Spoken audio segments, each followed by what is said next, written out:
The problem of evil. The problem of evil is a positive argument for atheism, and the general stance for the Christian should be to play the skeptic. Atheism is not the default position when all theistic arguments failed. Absence of evidence is not necessarily the evidence of absence. The problem of evil is one of the only reasons atheists have to support their position, versus the arguments for God's existence. This is an argument for atheism. The person who makes the claim bears the burden of proof, and like I said, this is the turn for the Christian to be the skeptic of the claims.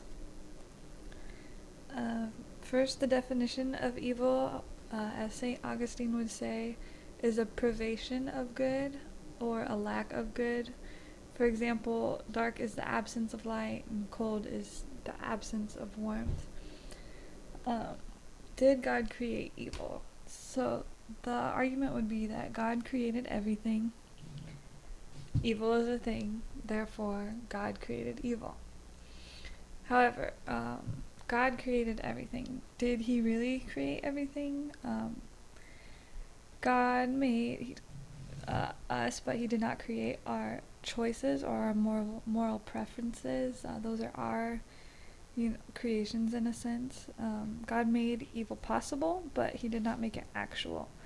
In order for moral free will to exist in the first place, the possibility of evil is logically necessary. The second premise that says evil is a thing, according to St. Augustine, it is not necessarily a thing, it is a lack of something. There's two different versions of the problem of evil, logical and probabilistic. The logical version says that it is logically impossible that God and suffering could coexist. If one exists, then the other does not. And since suffering exists, the argument says God does not. The probabilistic version says that it is improbable that God and suffering coexist. It says that it is very unlikely, given the amount of evil and suffering in the world, that God exists, and it seems highly unlikely that God could have morally sufficient reasons for permitting the amount of suffering that exists within the world.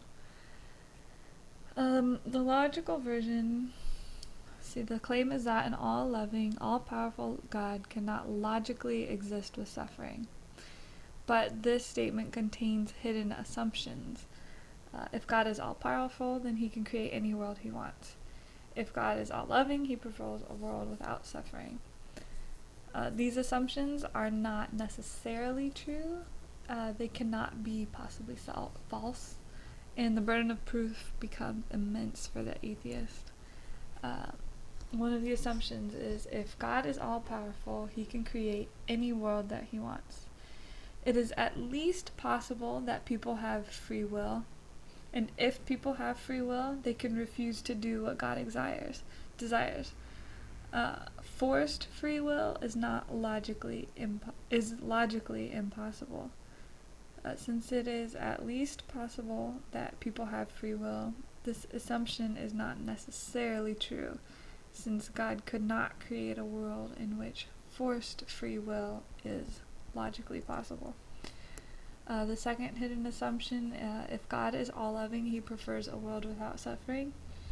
But it is at least possible that God could have good overriding reasons for permitting suffering. How can we know that he doesn't? We're not God. Us as imperfect humans often have overall good intentions for permitting a certain amount of suffering. It may very well be possible that a world with suffering is better overall than a world without suffering. But whether these points are true or even probable doesn't matter. So long as either one of them is possible, it is enough to defeat the atheist's claim that it is logically impossible for God and suffering to coexist. The probabilistic version of the problem of evil claims that the existence of God is unlikely given the amount of evil and suffering in the world.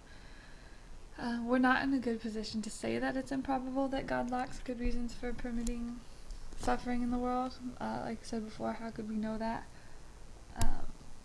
And relative to the full scope of the evidence, God's existence is probable. Like the arguments for God's existence, the moral argument, ontological argument, etc. Christianity entails doctrines that increase the probability of the coexistence of God and suffering, since the chief purpose of life is not happiness, but the knowledge of God. Mankind is in a state of rebellion against God and his purpose. God's purpose is not restricted to this life, but spills over beyond the grave into eternal life. And the knowledge of God is an incommensurable good.